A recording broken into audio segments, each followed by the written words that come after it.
ఇది మాల ఉద్యమ నేపథ్యం. అందుచేత అటువంటి మాలలంటే ఈ రాష్ట్రంలో అన్ని పార్టీలకి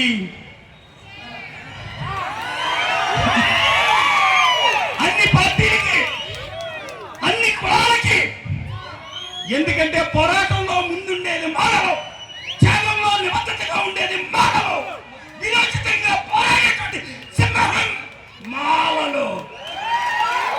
అందుకనే మాల అంటే జాతీయ స్థాయిలో జరుగుతున్న ఒక మహాకుట్ర. ఇది మాలల మీద జరుగుతున్న కుట్ర. గత ప్రభుత్వాలన్నీ కూడా, ఏ ప్రభుత్వం అని చెప్పగలదు, అన్ని ప్రభుత్వాలు వర్గీకరణ తీర్మానాలు చేసి ఢిల్లీ పంపిన సంఘటనలు మనకు తెలుసు. 1997లో అయితే వర్గీకరణ ఉద్యమంలో లక్షలాది మంది చాలా సెక్రటేరియట్కి వెళ్ళినప్పుడు గుర్రాలతో తొక్కించి లాఠీ దెబ్బలు తిన్నప్పుడు అన్న స్వర్గీయ పివి రావు గారు, ఇక్కడ తూర్పుగోదావరి జిల్లాలో పానింగి శేషయ్య గారు, గోపతోటి నారాయణ గారు చనిపోయారు.